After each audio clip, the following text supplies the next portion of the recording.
맞습니다. 맞습니다. 모든 사람이 피할 수 없는 것이 두 가지가 있다는 말이 있어요. 하나는 죽음이죠. 죽음은 아무도 피해갈 수 없습니다. 성경에도 사람이 한 번 죽은 것은 정했다라고 되어 있어요. 이것은 운명입니다. 그리고 그 이후에는 심판이 있다고 말씀하셨어요. 지금 수명이 늘어나서 100세 시대라고 이야기하고 우리 후손들은 앞으로 더 수명이 연장이 되어서 120, 150 이렇게 이제 산다고 얘기를 합니다. 그리고 그 이상도 얘기하는 분들도 있고, 그리고 생명 연구를 하기 위해서 또 많은 과학자들이 실제로 슈퍼 유전자들을 연구하고 있고, 그걸 사람에게 주입을 했을 때 정말 피부가 젊어지냐 안 젊어지냐 이런 것들도 하기도 하고, 최근에는 이제 노화가 이렇게 쥐를 통해서 이렇게 약물을 주입했더니 노화가 딱 사라지는 그런 놀라운 발견까지도 해서 한때 이슈가 된 적도 있습니다.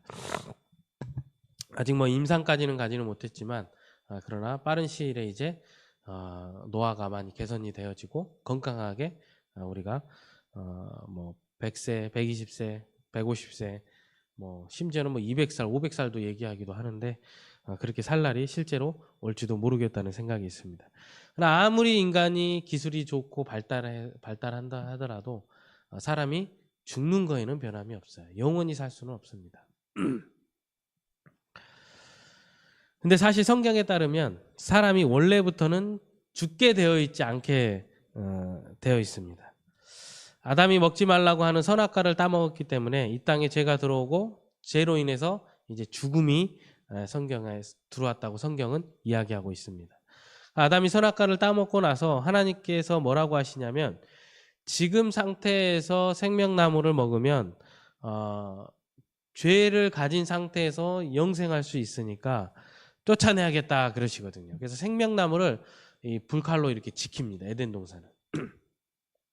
사람이 와서 그 생명나무를 먹게 되면 죄가 들어온 상태에서 사람이 영원히 살아버릴 수도 있잖아요. 그렇게 되면 굉장히 끔찍한 세상이 만들어지겠죠. 아무리 악한 사람도 죽으니까 그 시대가 끝나는 거잖아요. 근데 악한 사람이 평생 영원히 산다고 생각해 보세요.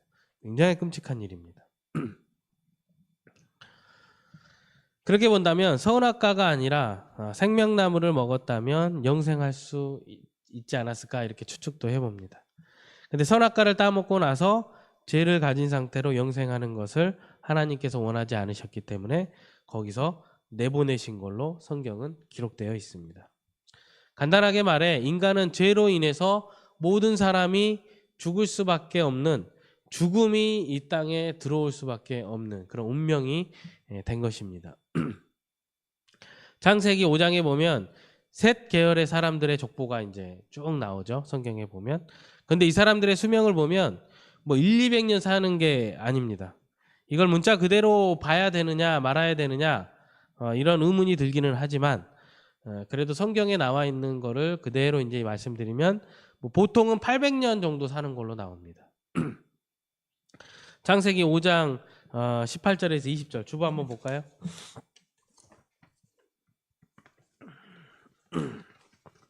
다 같이 한번 읽겠습니다. 야렛은 120세에 에녹을 낳았고 에녹은 낳은 후 800년을 지내며 자녀들을 낳았으며 그는 962세를 살고 죽었더라.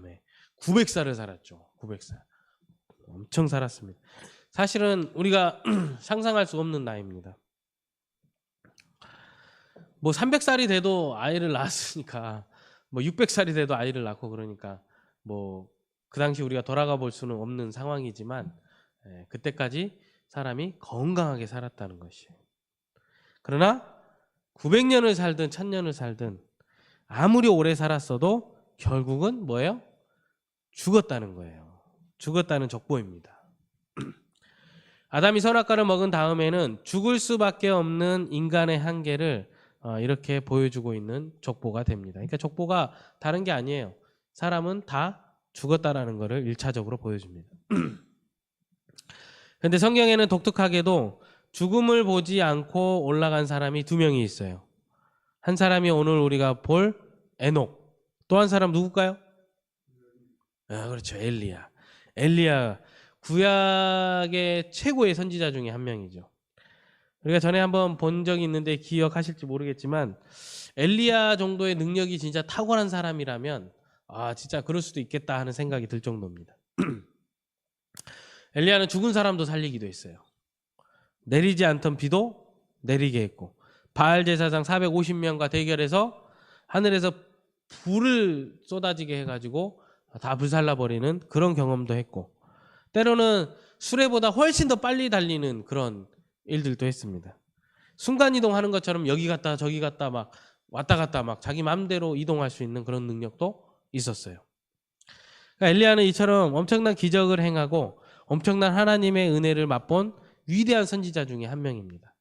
나중에 예수님께서 변화산에서 만난 사람이 두 사람이 있어요. 하나는 누굴까요? 그렇죠. 또 하나는 엘리야를 만났어요. 이 두 사람을 만난 겁니다. 그러니까 구약에 있어서 대표적인 선지자 두 명을 꼽으라 그러면 누구예요? 모세와 엘리야인 것이에요.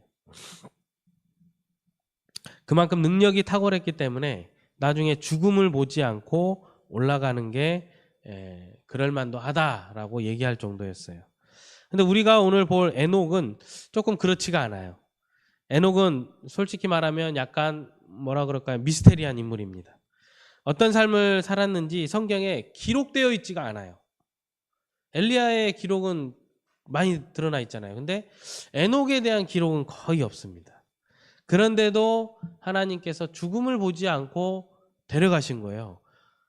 유독 에녹만 그렇게 하셨단 말이에요. 구약 인물 중에서. 믿음에 관해서는 아벨 다음으로 나온 게 이제 에녹입니다. 그 이후에 수많은 사람들이 있었지만 아벨 다음으로 언급된 게 에녹이에요. 죽음에 관해서 오늘 말씀 가운데 우리가 방금 읽은 히브리서 11장 4절에서 6절 말씀 중에 5절에 반복되는 말씀이 있습니다. 뭐냐면 옮겨졌다. 옮겨졌다라는 거예요. 그러니까 이 땅에서 다른 세상으로 옮겨졌다는 겁니다. 다시 말해 다른 차원으로 옮겨졌다는 거예요. 다른 차원으로. 우리가 천국이 무엇이냐 죽고 나서 가는 어떤 공간이라기보다는 요즘 현대과학의 말로 바꾸면 1차원, 2차원, 12차원까지 있다고 말이 있잖아요. 그러니까 다른 차원으로 옮겨졌다라고 이해하는 게 어떻게 보면 가장 나은 것 같다는 생각이 듭니다. 그래서 천국이 이 땅에 임할 수도 있는 것이고 우리가 눈에 보이지는 않지만 다른 세상이 우리와 동시에 같이 있을 수도 있다. 이렇게 볼 수도 있다는 거예요. 그러니까 이건 무슨 제가 평행이론을 이야기하는 것이 아닙니다. 쉽게 말해 이 땅의 삶이 끝이 아닌 것입니다. 우리가 모두 영원의 차원으로 옮겨져야 한다라고 봐야 되는 것이에요. 그것이 이제 우리의 진짜 고향이 되는 것이죠. 예수님께서 제자들에게 내가 가서 거처를 예비하겠다라고 말씀하셨거든요. 그리고 나서 내가 다시 오겠다라고 말씀하십니다. 거처를 예비하겠다는 것은 우리가 살 집을 마련해 주겠다는 것이잖아요. 우리의 영원히 가는 집이 있다는 것입니다. 우리가 죽어서 가는 우리가 가야 되는 그런 장소가 있다는 것이에요. 사실 천국에는 집이 있다는 것이 사실 중요하진 않죠. 맨션이 있냐, 아파트가 있냐, 옛날에 그런 말 많이 있었죠. 부흥 강사님. 개털 모자 쓰고 살 것이냐, 이런 기억나세요 혹시? 개털 모자 되게 유명했던 건데 시골에 있는 저도 들었어요. 개털 모자. 천국의 핵심은 하나님과 주님과 함께 우리가 거하고 있다는 게 중요한 것이죠.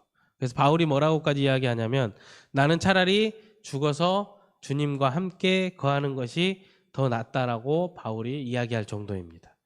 그렇기 때문에 우리는 이 땅의 삶이 전부인 것처럼 사실은 살아서는 안 되죠. 우리는 하늘의 보화를 쌓고 사는 사람이 되어야 합니다. 왜 그렇습니까? 우리는 옮겨지는 사람이기 때문에 그래요. 영원한 생명으로 옮겨질 거거든요. 옮겨져요. 영원한 차원으로 옮겨지는 겁니다.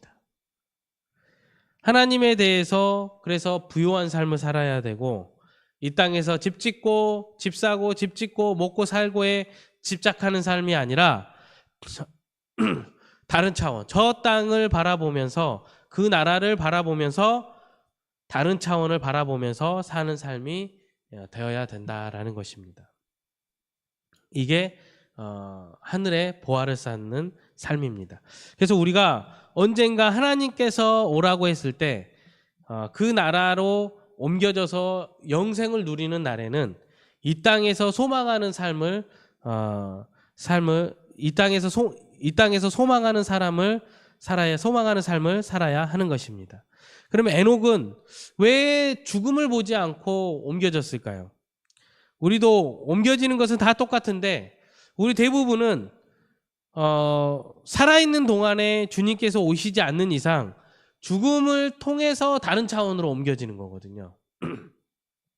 근데 에녹은 우리와는 좀 다르게 죽지 않고 바로 옮겨졌어요.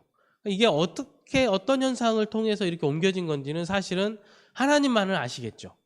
그러나 우리가 옮겨지는 방법을 알겠죠.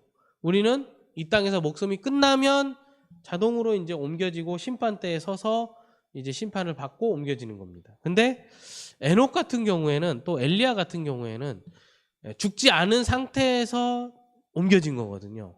굉장히 미스테리한 거죠. 그러면 왜 에녹만 특별 대접을 받았냐 이것입니다. 에녹만.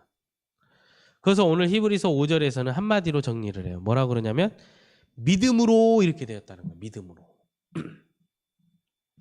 그러니까 옮겨지기 전에 믿음으로 인해서 하나님을 기쁘시게 하는 자라는 증거를 받았다는 겁니다. 믿음으로 에녹은 하나님을 기쁘시게 하는 자라는 증거를 받은 거예요. 하나님께서 에녹의 믿음을 기뻐하셨다는 겁니다.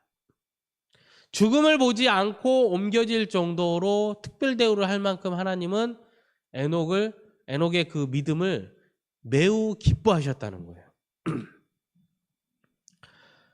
우리의 삶이 믿음의 삶이잖아요. 무슨 말이냐면 하나님을 믿고 예수님을 믿는 삶은 결국 어떤 삶이 되냐면 하나님을 기쁘시게 하는 삶이라는 거예요. 그게 믿음의 삶입니다. 그전에는 나만 생각하고 내 가족만 생각하고 내 행복만 생각하고 나를 기쁘게 하는 삶이었다면 이제 믿음의 삶은 하나님을 기쁘시게 하는 것에 관심을 가지는 것이 믿음의 삶인 것입니다. 우리가 아이들을 보면 부모님한테 뭐 이거 해도 돼요? 뭐 저거 해도 돼요? 뭐 이거 하면 안 돼요? 이렇게 묻잖아요. 보통 뭐 할 때 물어봅니까? 알면서도 하면 안 되는 거를 알면서도 하고 싶을 때 그렇게 물어보는 경우가 굉장히 많죠. 그죠? 이거 안 된다는 거 알아요. 근데 아이들은 와서 이거 자기가 하고 싶어요. 그러면 부모님한테 물어보겠죠. 이거 해도 돼요? 그러니까 자기가 하면 안 된다는 거 알면서도 와서 물어봅니다. 그래서 특히 엄마의 그런 틈을 노리죠. 그래서 안 되면 그 다음에 누구한테 물어봐요? 이제 아빠한테 가서 물어보는 거죠. 아빠는 뭔지도 모르는 상태에서 이거 해도 돼요? 안 돼도 돼요? 물어보면 엄마가 안 된다라는 것을 모르는 상태에서 아빠는 뭐라 그래요? 해도 된다 그렇게 얘기를 하죠. 그러면 또 그 다음에 그게 허락받아서 하고 난 다음에는 이제는 누구한테 와서 계속 물어봐요? 이제는 허락해주는 아빠한테 와서 계속 물어보게 돼 있습니다. 애들은 그래요.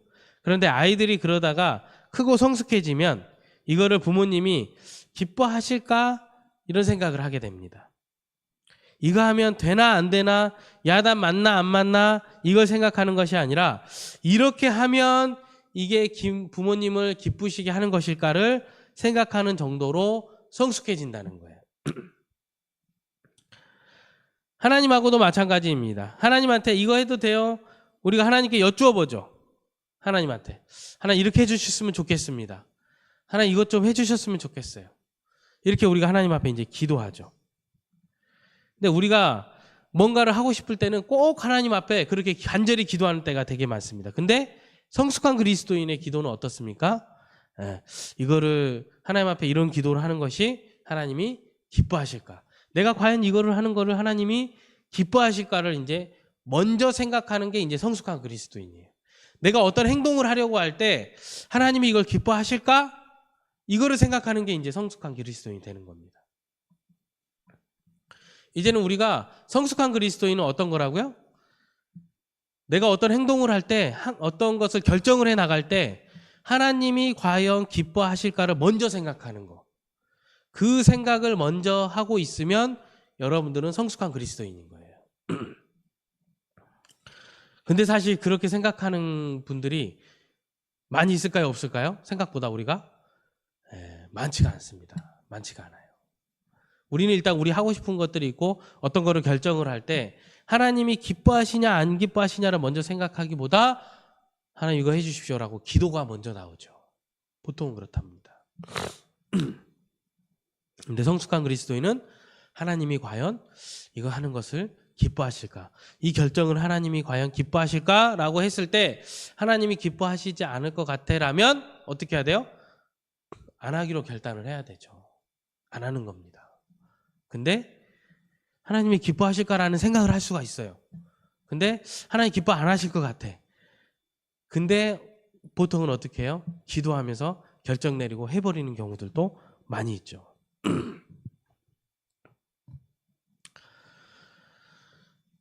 내가 원하는 한 가지, 주님이 기쁨이 되는 것. 우리가 하나님을 기쁘시게 하겠다라는 목표를 가지고 살면 우리가 하고 싶은 대로 해도 되는 것이 아니라 하나님이 기뻐하는 대로 하면서 살게 되겠죠. 그런 목표가 그게 믿음의 삶이고 그게 하나님의 자녀답게 사는 삶이란 말인 것입니다. 그러면 어떤 믿음이 하나님을 기쁘게 할까요? 오늘 어떤 믿음에 대해서 나오냐면 두 가지를 얘기를 합니다. 6절 한번 읽어볼까요? 6절. 오늘 말씀 6절. 다 같이 읽겠습니다. 시작. 믿음이 없이는 하나님을 기쁘시게 하지 못하나니 하나님께 나아가는 자는 반드시 그가 계신 것과 또한 그가 자기를 찾으시는 자들에게 상 주시는 이심을 믿어야 할지니라. 아멘. 믿음이 없이는 하나님을 기쁘시게 하지 못한다. 믿음을 가지고 있어야 되는 겁니다. 믿음을 가지고 있어야 하나님을 기쁘시게 하는데 어떤 믿음이냐면 하나님께 나아가는 자는 반드시 그가 계신 것을 믿는 믿음입니다. 하나님이 계시다는 것을 믿는 믿음. 이게 이 말씀이 성경에 있다는 게 이상하지 않습니까? 하나님이 계시다는 것을 안 믿는 사람이 있어요. 우리 믿는 사람들 중에서. 물론 불신자들은, 믿지 않는 사람들은 뭐 그런 거에 대해서 전혀 생각도 하지 않겠죠. 하나님이 계시다는 것을 받아들이지 않는 사람들은 하나님이 계시다는 것을 안 믿겠죠. 그럼 그런 사람들에게 이 말씀을 하시는 말일까요? 아닌 것이죠. 이런 사람들에게 뭐 나는 정말 있다, 나는 존재한다, 이 이야기를 말씀하시는 걸까요? 물론 그럴 수도 있겠지만 그것이 아닙니다. 무신론자들한테는 하나님이 이 땅을 만드셨고 하나님이 살아계시다라고 이야기하는 게 전혀 이해가 되지도 않고 통하지도 않습니다. 근데 거기서 그치는 것이 아니라 그가 계신 것과라는 것에 대한 의미 중에 하나는 하나님이 지금 여기에 살아계신다는 것을 정말 믿느냐는 말과 같은 것이에요. 하나님이 정말 살아계시는가? 하나님을 내가 의식하고 사는가? 하나님 살아계시다는 것을 내가 믿으면서 사는가를 우리한테 물어보고 있는 것이에요. 이게 뭐 하나님이 진짜 존재하냐 안 존재하냐 믿지 않는 사람들한테 막 이야기하는 것이 아니라 믿는 우리들에게 다시 한번 되묻는 겁니다. 너가 정말 하나님 살아계시다는 걸 믿냐? 그러면 정말 하나님을 의식하면서 현재 살고 있냐? 하나님 살아계시다는 것을 의지하면서 너가 살고 있냐? 매 순간순간 하나님이 정말 살아계시다는 것을 의식하면서 살고 있냐? 이것을 물어보고 있는 것이에요. 그게 하나님 살아계시다는 것을 믿고 나아가는 사람들이라는 겁니다. 그게 믿음이라는 것입니다. 하나님 계신 것 우리 알잖아요. 하나님 살아계신 것 우리 믿습니다. 근데 그렇게 하고 내 맘대로 사는 것이 아니라 하나님이 정말 살아계셔서 나를 인도하시고 나를 이끄시고 여기서 나와 함께 하신다는 것을 믿느냐라는 것을 가리키고 있는 것이에요. 실제적 무신론자라는 말이 있습니다. 그게 뭐냐면 하나님을 믿는다고 하는데 실제로 살 때는 하나님 상관없이 사는 사람들을 말하는 거예요. 고민하지 않아요. 하나님에 대해서 전혀 생각하지도 않습니다. 설문조사에서 종교란에는 기독교의 똥물뱅이 칩니다. 주일에는 교회에 나와서 예배드리기도 합니다. 그런데 일상생활에서의 그런 어떤 삶을 살 때는 전혀 하나님을 의식하지 않고 삽니다. 하나님을 전혀 생각하지 않아요. 내 일상과는 하나님은 관계없는 것이에요. 이런 신앙은 하나님이 계시다는 것을 믿는 신앙일까요? 아닐까요? 믿는 신앙이 아닌 것입니다. 말로는 하나님이 계시다는 것을 믿는다고 하지만 실제로 삶으로는 하나님이 계시다는 것을 인정하지 않는 삶이에요. 일주일에 한 번 와서 예배드리고 나서 나 교회 다닌다. 우리 지난주에 봤던 것처럼 삶이 예배라고 했지 않습니까? 주일 성수 중요하지만 삶이 하나님께 예배로 드려지는 것이 너무 중요하다라고 말씀드렸어요. 마찬가지로 그러지 않는다면 하나님이 계시다는 것을 믿지 않는다는 것과 같은 겁니다. 실제로 우리가 사는 삶에서 하나님을 전혀 의식하지 않고 사는 삶. 그리고 교회는 나와요. 이거는 믿음이 있다라고 볼 수가 없는 겁니다.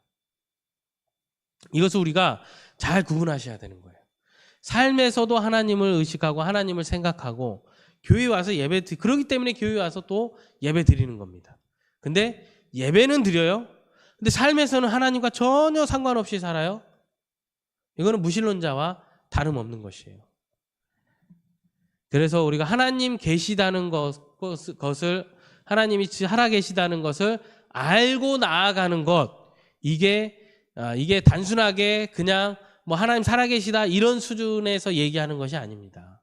너희가 정말 하나님이 살아계시다는 것을 믿으면 너희들의 삶에서 너희들이 결정하는 것, 너희들이 맞닥뜨리는 것 모든 것에서 나를 의식하고 결정하고 나를 의식하고 행하고 나를 의식하면서 살아라라는 것을 이야기하고 있는 것입니다.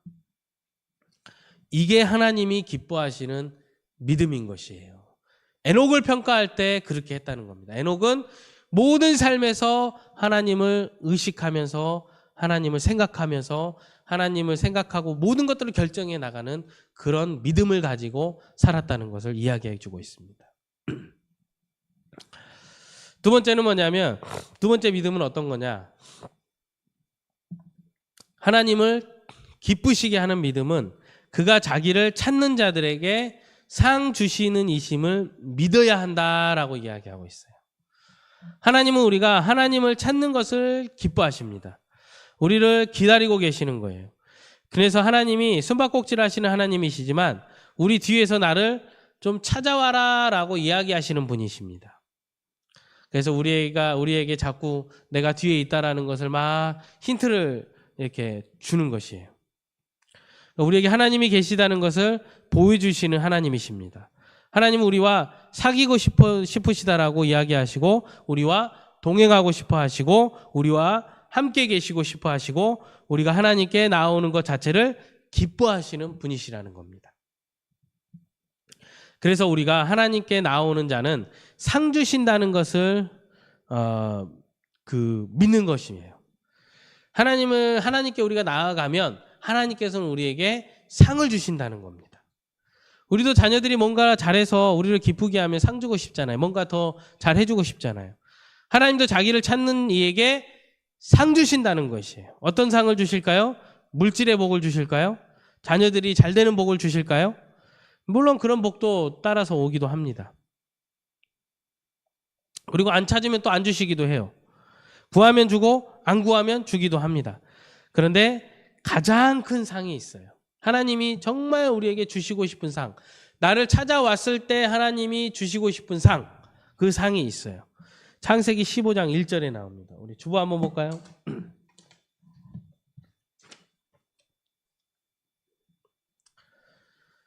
다 같이 읽겠습니다. 시작.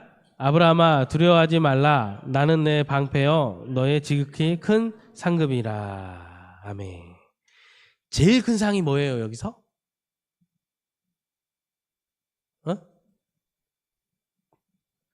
어떤 게 상급이에요?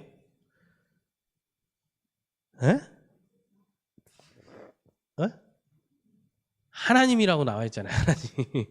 하나님이 뭐라 하냐면 너의 아브라함아 두려워하지 말라. 나는 내 방패여 너의 지극히 큰 상급이라 이렇게 얘기하죠. 하나님이 곧 우리의 방패시고 하나님이 우리의 방어막이시고 하나님이 우리를 보호해 주시는 분이잖아요. 하나님이 지극히 큰 상급이라는 겁니다. 제일 큰 상은 바로 하나님이신 거예요. 아빠가 어디 출장 가면 선물 사오라고 애들이 이제 막 이야기하잖아요. 아이들은 아빠가 아무것도 안 사오면 어떻게 해요? 서운해합니다. 아빠가 선물이야 그러면 별로 이렇게 출장 갔다 와가지고 아빠 선물 사왔어요 이렇게 얘기하는데 아빠가 내가 너의 선물이야 그러면은 애들이 좋아할까요 안 좋아할까요? 네, 엄청 싫어하겠죠. 부인이 내 선물 사왔어 그러면은 남편이 내가 당신 선물이야 그러면 여러분 어때요? 네, 그냥 한 대 때려버리기. 그런데 하나님께서 주시는 그 선물들이 많이 있지만 그 중에서 우리가 받을 수 있는 제일 큰 상은 하나님이시라는 겁니다. 하나님 자신을 우리에게 보여주시고 하나님 자신을 우리에게 다 내주신다는 겁니다. 지금 여기 계셔서 나를 위로하시고 나를 인도하신다는 것을 깨닫게 되는 것, 지금 나를 사랑하시고 나와 함께 계시는구나라는 것을 우리가 알게 되는 것, 그게 가장 큰 상인 줄로 믿습니다. 여러분 이 상 다 우리 모든 사람들이 받기를 주님의 이름으로 축원합니다. 그거를 성경에서 뭐라고 표현하냐면 하나님을 만난다라고 표현합니다. 예레미야 29장 11절에 13절 한번 보도록 하겠습니다. 제가 읽어드릴게요. 여호와의 말씀이니라 너희를 향한 나의 생각은 내가 아나니 평안이요 재앙이 아니니라 너희에게 미래와 희망을 주는 것이니라 너희가 내게 부르짖으며 내게 와서 기도하면 내가 너희들의 기도를 들을 것이요 너희가 온 마음으로 나를 구하면 나를 찾을 것이요 나를 만나리라. 아멘. 온 마음으로 나를 구하면 나를 찾을 것이요 나를 만나리라라고 말씀하시는 것입니다. 여기서 온 마음으로 하나님을 구한다는 것은 하나님께 매달린다는 겁니다. 계속해서 하나님을 찾는 거예요. 아까 자기를 찾는 자들에게 상 주시는 이심이라고 말할 때도 거기서 찾는다는 것은 끈질기게 하나님을 찾는다라는 의미가 들어 있습니다. 한두 번 기도하고 하나님 이렇게 해주세요 하는 것이 아니라 끊임없이 하나님을 간절히 찾고 하나님을 부르짖을 때 하나님께서 우리를 만나주신다라고 하고 그럴 때 하나님께서 기뻐하시고 하나님이 때를 따라 필요한 것들로 우리에게 공급하신다는 겁니다. 이런 하나님을 만나서 큰 상 우리 전부 다 받아야 될 줄로 믿습니다. 이렇게 에녹이 하나님을 믿음으로 기쁘시게 하는 자였습니다. 이거를 창세기에서는 다른 말로 표현하고 있습니다. 하나님이 계시다는 것을 믿고 하나님이 살아계시다는 것을 믿고 하나님을 간절히 찾는 삶, 그거를 창세기에는 이렇게 표현을 했어요. 창세기 5장 21절 24절 우리 제가 읽어드리도록 할게요.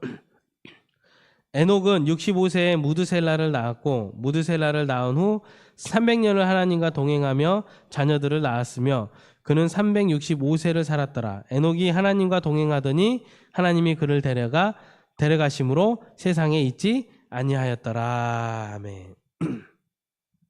뭐라고 표현했습니까? 하나님과 동행했다. 정말 좋은 표현입니다. 우리말로 동행했다는 것은 뭘까요? 함께 걸었다 이거겠죠. 에녹은 엘리야처럼 어떤 큰 업적을 남긴 사람은 아니었습니다. 에녹이 한 일은 창세기에서 뭐가 있습니까? 자녀를 낳은 것뿐이었어요. 자녀를.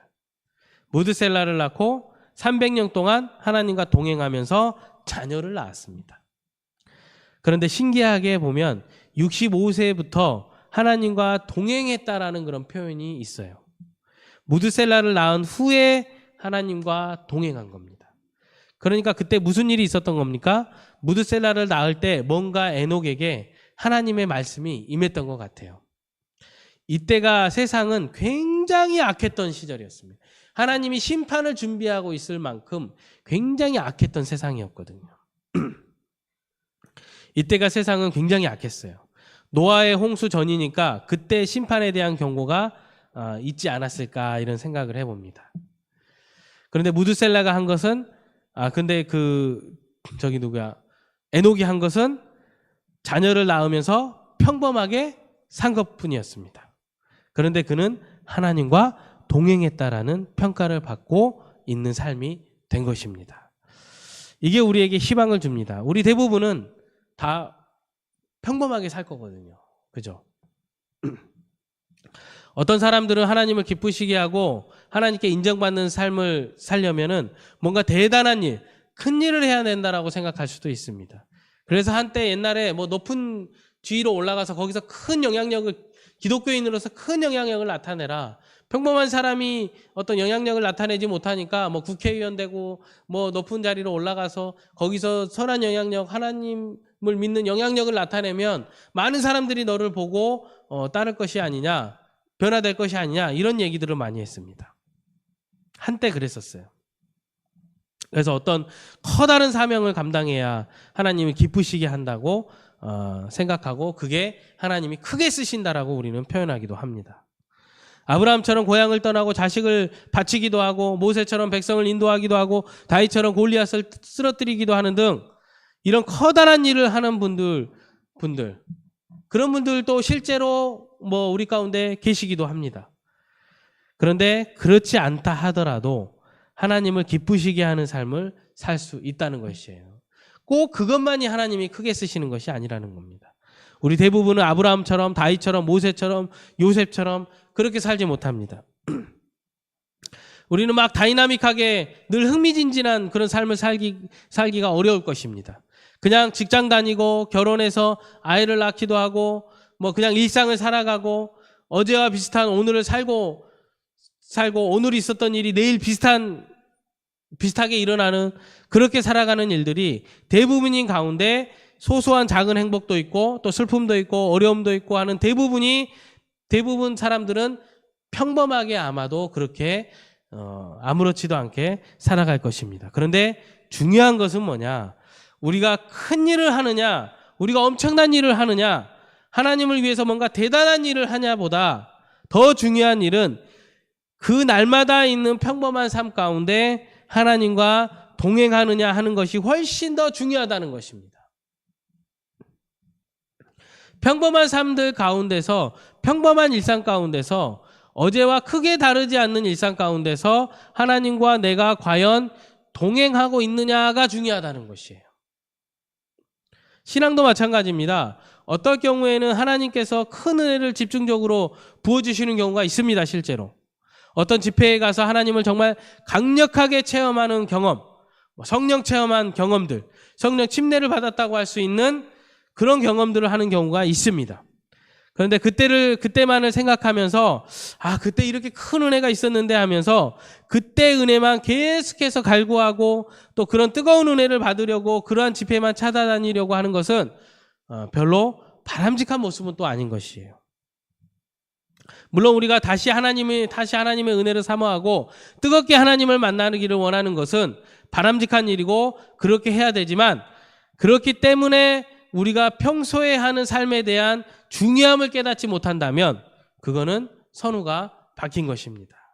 하나님께서 우리에게 원하시고 우리에게 받기 원하시는 삶은 그날을 하나님께 바로 드리고 있느냐 이것이에요. 그날을 하나님께 올려드리고 있느냐 이것입니다. 그날을 내가 예배하는 삶으로 채우고 있냐 하는 것이 훨씬 더 중요하고 그게 지혜로운 사람인 것이에요. 물론 우리가 뜨겁게 뭔가를 받으려고 막 열정적으로 나아가는 것도 중요합니다. 그런 집회를 찾아다니는 것도 물론 중요합니다. 근데 그거 이전에 매일의 삶에서 하나님을 만나고 하나님께 온전히 드리고 있느냐, 이게 중요하다는 것이에요. 그것을 하면서 하나님을 뜨겁게 찾는 것 또한 같이 하게 되면 그게 가장 좋겠죠. 근데 그런 것들은 뒷전으로 해놓고 오로지 그냥 뜨거운 데만 가서 막 거기서 뭔가 받으려고만 하고, 이건 바람직하지 않다는 거예요. 선우가 바뀐 것입니다, 여러분.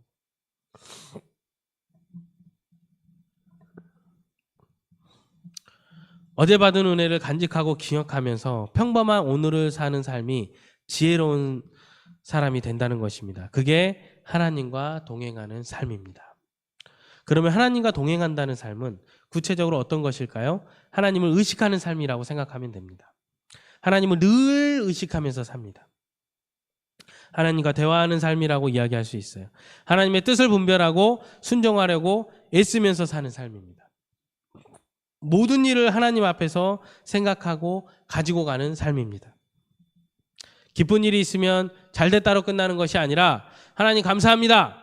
하나님께 영광을 돌리고, 슬픈 일이 있으면 힘들어 죽겠습니다. 힘들어 죽겠는데가 아니라, 염려할 일이 있으면 어떻게 하지라고 고민하는 것이 아니라 하나님 앞에 나아가서 여쭈어보는 것입니다.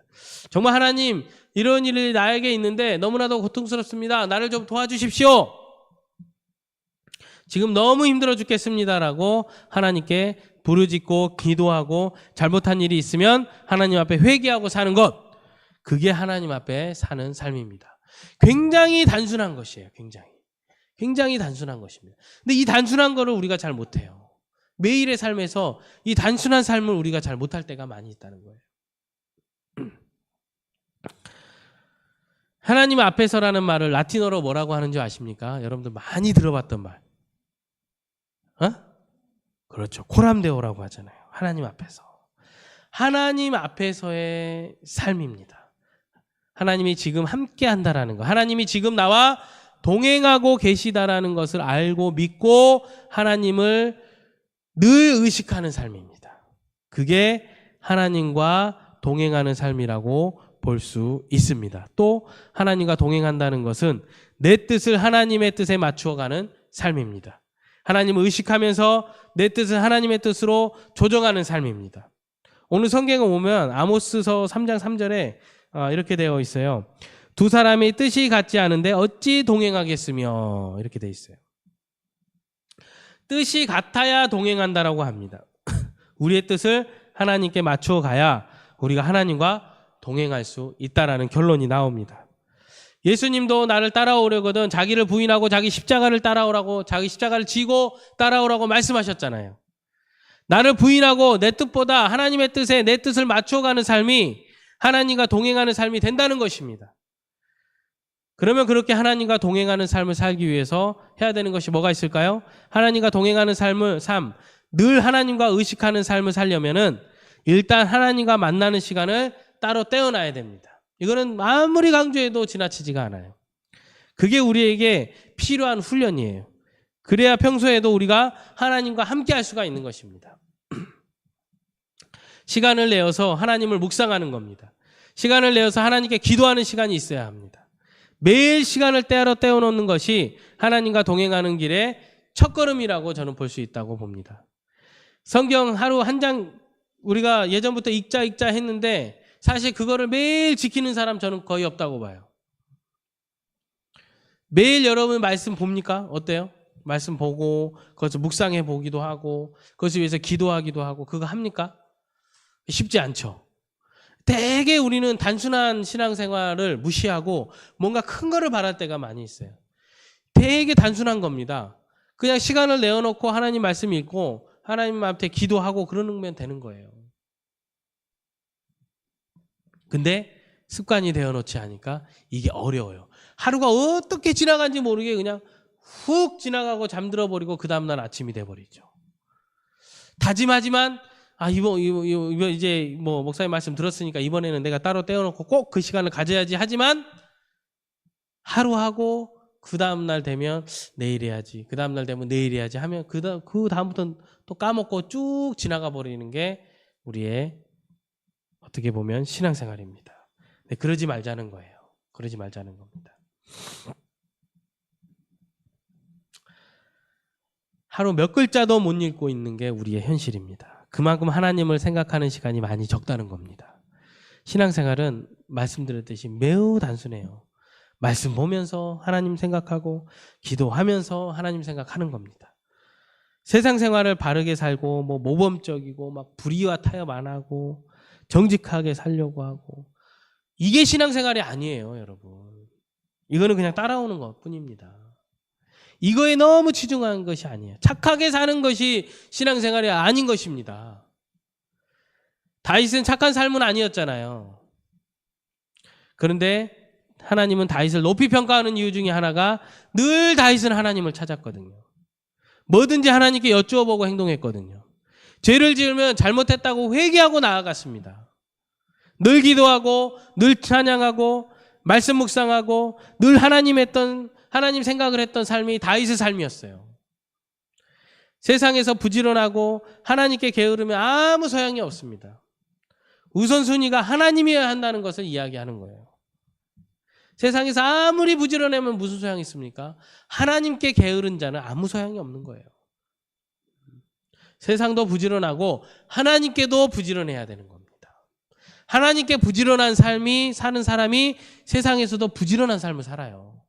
근데 우린 거꾸로 하죠. 세상에 부지런하고 하나님께 게으를 때가 많아요.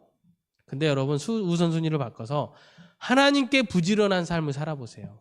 그러면 세상에 부지런하면 내가 부지런하고 뭐고 이런 생각할 필요도 없이 자연적으로 부지런해집니다. 순서를 바꿔 끼워야 돼요.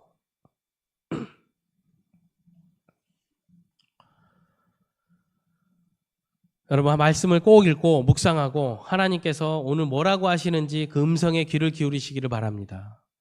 여러분 기도하시기를 바라요. 따로 시간을 내어서 목소리 내어서 기도하시기 바랍니다. 내가 기도하지 않으면 아무 소용없습니다. 신앙생활은 말씀, 기도, 예배 이게 다입니다. 정말 애써야 돼요.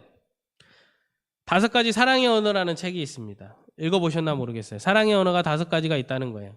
서로 사랑을 표현하는데 어떤 행동을 할 때 내가 사랑받는구나 라고 특별히 생각하는 그 5가지의 종류가 있다는 거예요. 첫 번째는 뭐냐면 칭찬하는 말. 어떤 사람은 칭찬하는 말을 들을 때 내가 사랑받고 있구나 하고 느낀다는 겁니다. 두 번째는 함께 시간을 가질 때. 어떤 사람은 함께 하는 시간을 가질 때 내가 정말 사랑받는구나 라고 느낀답니다. 세 번째는 선물이에요. 어떤 사람은 선물을 받을 때 내가 사랑받는구나 이렇게 생각하는 거예요. 어떤 선물을 딱 받으면 내가 참 사랑받고 있구나 라고 마음이 흡족해지는 거예요. 네 번째는 봉사. 봉사 받을 때 그러니까 봉사를 내가 하는 게 아니라 다른 사람이 나를 섬겨줄 때 봉사를 받을 때 나를 위해서 뭔가를 해줄 때 내가 섬김을 받고 있을 때 내가 사랑받는구나 라고 느끼는 거예요. 사실 이게 가장 어떻게 보면 여러분들이 많이 느끼는 것 중에 하나죠. 그죠? 섬김을 받을 때 사랑받는다는 느낌 많이 받죠. 5번째는 스킨십. 스킨십을 중요하게 생각해서 누군가가 나를 만져주고 안아주고 쓰다듬어주고 막 위로해주는 그런 거를 할 때 내가 사랑받는구나 라고 느끼는 겁니다. 우린 대부분 어떤 것이 가장 좋아요? 여러분들은? 어떤 게 가장 좋습니까? 이 5가지 중에서. 솔직히 말하면 선물 받을 때가 제일 좋죠. 그죠? 선물 받을 때 가장 좋죠. 자녀들이 용돈 확 듬뿍 줄 때가 제일 좋죠. 그죠? 이 중에서 하나님은 몇 번째일까요? 이 중에서 하나님은 2번째가 아닐까 이렇게 생각합니다. 우리가 하나님을 위해서 뭔가 선물을 드려야지, 하나님께 봉사를 해야지, 그런 것도 뭐 좋아하시겠죠. 인간도 5가지 다 뭐 좋아하니까. 하지만 더 특별히 사랑을 느끼고 기뻐하는 것들이 있다면 그래서 이 5가지 중에서 하나님이 가장 좋아하는 것을 고른다면 하나님은 아마도 함께하는 시간이 아닐까 이렇게 생각을 해봐요. 함께하는 시간. 하나님과 함께하는 시간. 하나님은 자녀들과 함께하는 시간을 가장 기뻐하지 않을까 이렇게 생각해 봅니다. 그래서 에녹이 그런 면에서 하나님을 기쁘게 한 것이 아닐까 이렇게 생각을 해봐요. 하나님과 동행했다 그랬잖아요. 동행. 하나님과 늘 시간을 같이 보낸 거거든요. 여러분 믿음으로 에녹은 하나님과 동행을 했습니다. 그리고 믿음으로 그런 삶으로서 평범한 삶 가운데서도 하나님을 기쁘시게 했습니다. 그리고 죽음을 보지 않고 하나님 나라로 옮겨져 갔습니다. 엄청난 복을 받았어요. 우리도 평범한 삶을 사는 가운데서도 하나님께 내가 어떤 봉사를 할까, 어떤 선물을 드릴까도 좋지만 내가 어떻게 하면 하루하루 삶 가운데 하나님과 동행을 할까, 어떻게 하면 내가 하나님과 함께 할 수 있을까, 하나님과 사귀는 것을 어떻게 하면 하나님과 사귈 수가 있을까, 이것을 우리가 날마다 고민하고 생각하고 하나님을 최우선순위에 두고 여러분들이 사는 삶을 산다면 하나님은 여러분들의 믿음을 기뻐하실 줄로 믿습니다. 이게 정말 저는 삶에서 중요한 믿음이라고 생각을 해요. 하나님이 기뻐하시는 믿음은 하나님과 함께하는 믿음인 것이에요. 하나님과 함께 걷는 믿음. 삶에서 날마다 하나님을 의식하고 하나님을 의지하는 삶을 사는 믿음. 그 믿음을 하나님은 가장 기뻐하고 우리에게 가장 필요한 신앙의 모습이 아닌가 이렇게 생각을 해봅니다.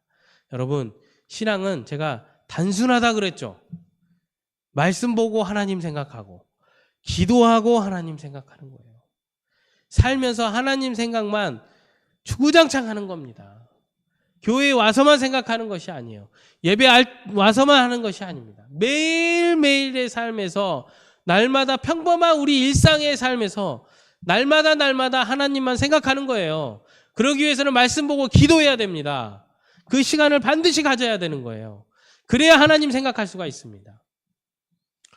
이 시간을 따로 떼어놓고 하나님 생각을 마음껏 해서 하나님께서 기뻐하시는 믿음을 가지시기를 주님의 이름으로 축복합니다. 네, 기도하겠습니다. 우리